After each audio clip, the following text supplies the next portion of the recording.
Hi, in this video, we want to take a look at random forests. So I'm not going to really dig in too deep into random forests on this and the parameters and fitting all that. If you'll notice that from the previous videos, I really took a look at like predictions. Then I took a look at model selection, specifically test statistics, validation statistics, training statistics. And now I'm going into model building. If you look at how I'm like working this out and how I'm presenting it, I'm actually going in reverse. We're taking a look at the end result, then we back up to the step before the end result, we go to the step before that, the step before that. So end result really is going to be after we've made predictions, after the actual true outcome has come out, we double check and see what it truly happens. Step before that is to make the predictions. Step before that is to take test metrics, the test set metrics to get an idea of how well our model will perform. Before that, we do validation statistics to select the best model for the problem. Step before that is we do training metrics, so that way we get an idea of, did we overfit on our sample when we compare it to validation. And the step before that is model building. So now we're looking at model building, and we're going to be looking at random forests. Random forest is a collection of decision trees. So next thing that we're going to talk about is decision trees. So I'm doing everything in a backwards manner for understanding. And why am I doing it this way? Why am I explaining this way? Why is this my teaching approach? Well, think about golf. If I want to get good at golf, what I would personally do, I would get good at putting first.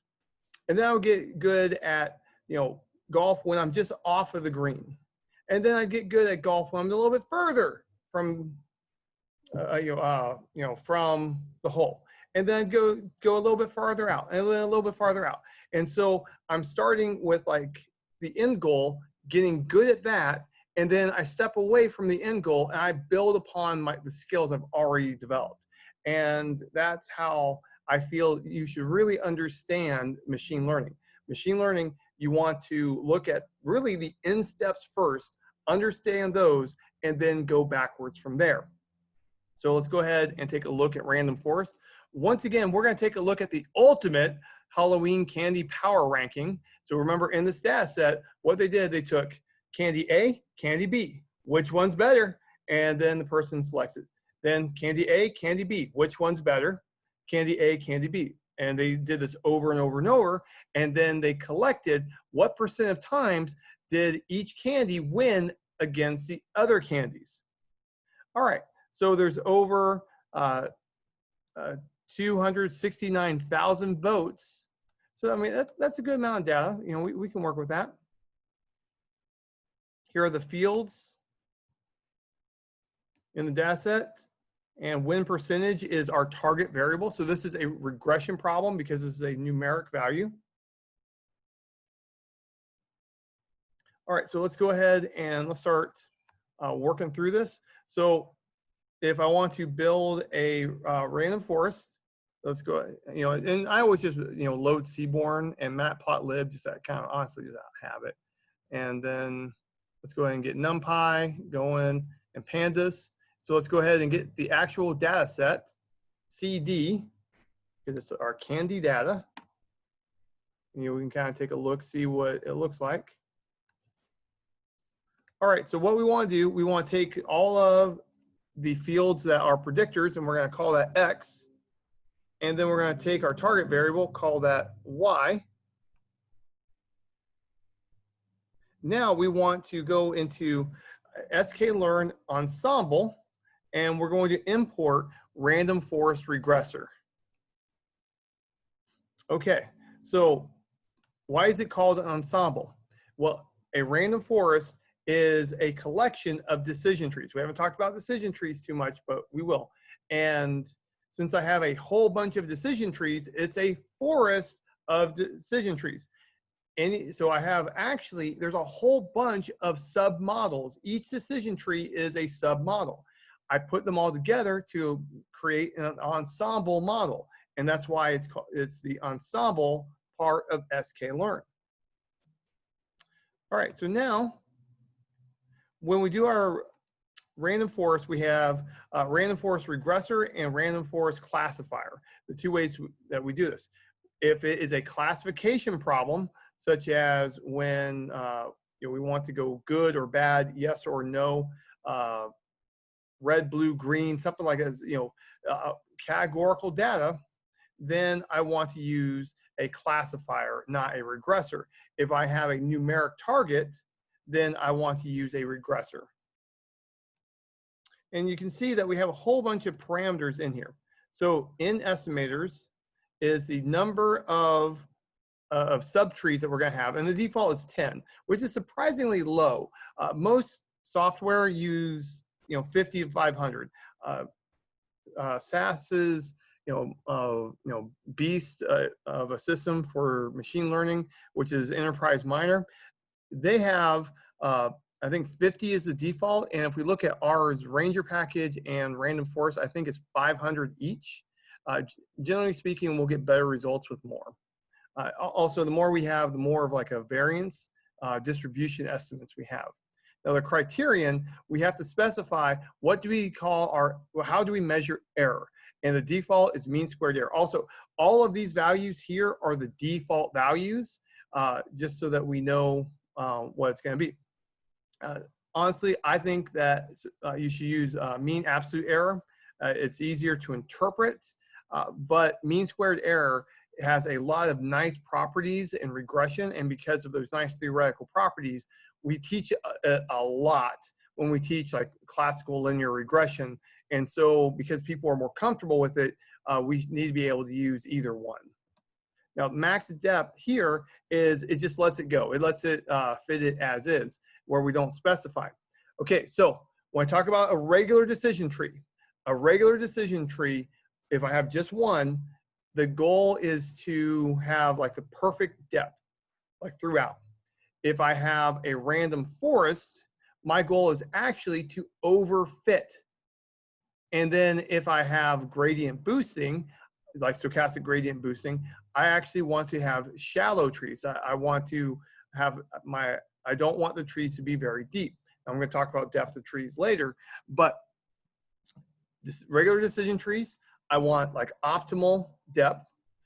Random forest, I want to go too deep, believe it or not. The funny thing is that if I have a lot of these estimators, they're going to average out and actually give me good results, even though things are overfitted. It just kind of works out that way. I think it's pretty cool.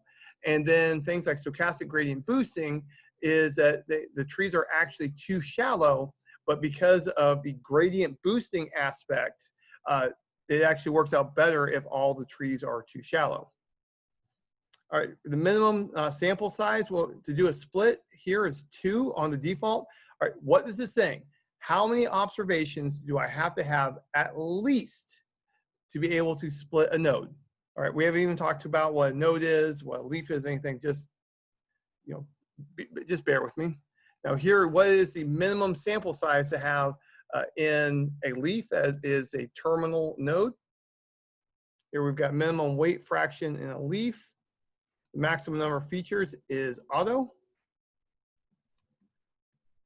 Max leaf nodes is none. Minimum impurity decrease is 0. All right, so what this does, this checks to see if by splitting a node, do I get enough of an improvement if I want to adjust this parameter. Now, min impurity split, that is a depreciated parameter, but is included in the help documentation, so I have it here, but I commented it out. Bootstrap is true. We definitely want bootstrap in almost all situations. OOB score. All right, what this does is really for free in the structure of random forest. It goes through and it gets what's called an out-of-bag error measurement.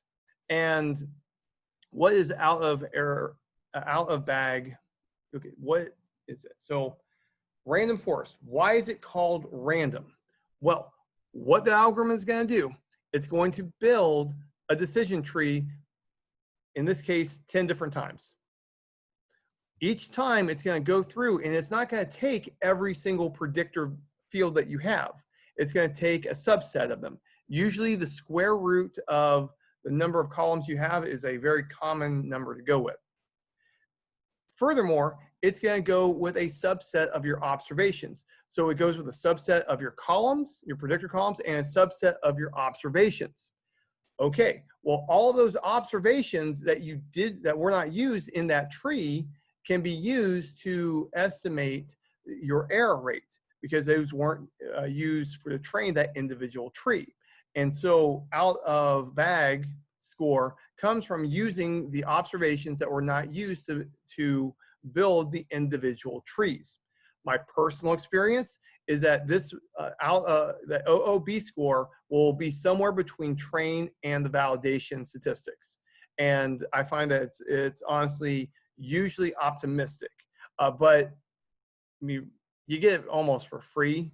So I go ahead and just I go ahead and grab it. I pull it out just because it doesn't really increase the computation time much, and I get that information back for free.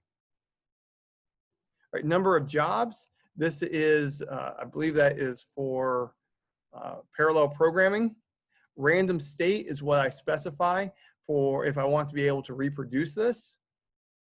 Verbose controls how much information gets printed when I run this code. And the bigger the number, the more information you get. And it can be important to have a lot of information. Honestly, in my experience, if everything is going right, I just want it to be a black box experience. I just want the algorithm to run and give it to me. My background is in theoretical mathematics. I have a PhD in math. I love theory. I love the details. I love all this business. But when I'm doing data science, I just want what works. That is what I'm getting paid for. So I don't really worry about these under the hood issues as long as things are going right. Now, once things start going wrong, and I'm paying it, remember, I'm paying attention to what I'm doing, what's coming out. The moment I see things going wrong, then I'll start kicking up the verbose. Now, warm starts and CP alpha and max samples, I usually don't work with these too much, so I don't really have much comments to say about them. All right, now, if I want to actually fit the model, I use dot fit on the end, not a big surprise. And here, I'm going to go ahead and manually compute the mean training statistic. The training mean squared error. Oh, sorry, this will be MAE on this one. So let's go ahead and just actually run this. All right, so when I manually computed it, we can see that my training mean absolute error is like really spot on at 4. Okay, now realize it will always, the training statistics are always optimistic. So when I do my cross-validation, I'm expecting a number bigger than that. If I get a number smaller than that, then I suspect that I probably have outlier issues.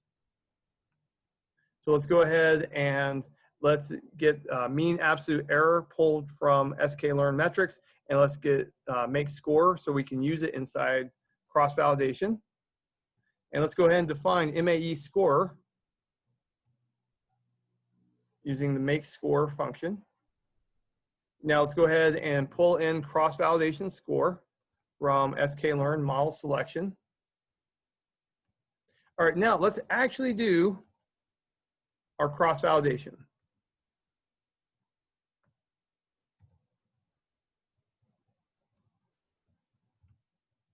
All right, so we can see that, remember, previously my training mean absolute error was right at 4. Now I've got 2 folds and we get 9.8 and 10.2. That's more than double. More than double. Wow, I mean, that's pretty big. That's a lot. All right, so one thing I want you to notice is that for my cross-validation, I did 2-fold cross-validation. So I took my data, I split it in half. This half of the data, I trained a model, and then this half of the data, I used as a validation statistic and evaluated the quality of this model. Then On this half of the data, I built a model, and I used this half of the data to evaluate its quality. And these are the numbers I ended up getting. Okay, so why do I like this? Well, these two sets have nothing in common. They're completely separate from each other. I like this technique because of that. Also, because I've got as few, I only have 2 folds going, I have split my data down into half. My training computation time is going to be pretty quick and be pretty small. This can be a very advantageous way to go when you have big data or you're running an algorithm that takes a long time to compute. The downside on this, there is a catch to this, is that my cross-validation, I only have 2 values. Well, here's my trick for getting around with that. I just do cross-validation repeatedly. This is what I personally do at work, and this has not failed me yet.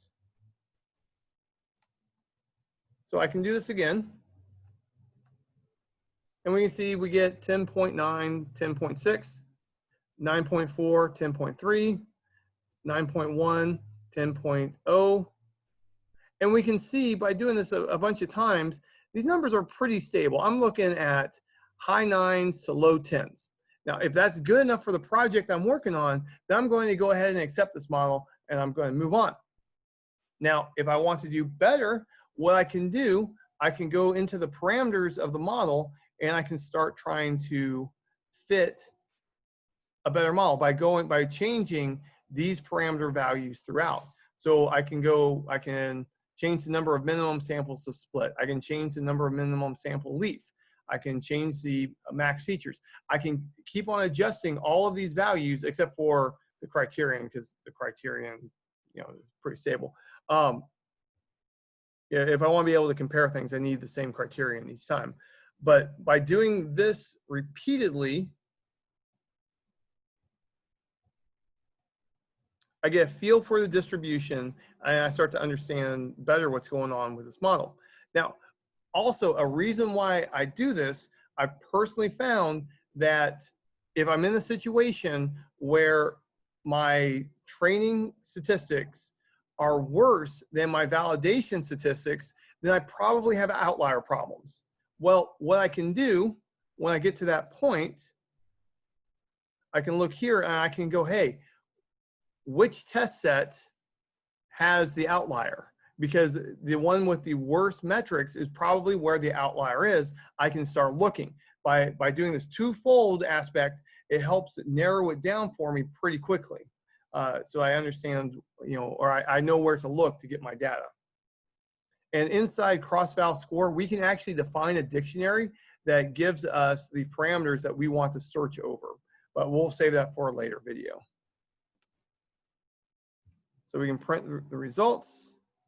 So here's the average of about 10 and standard deviation of 2.6. Now the standard deviation really, like these values aren't that reliable because there's only 2 observations.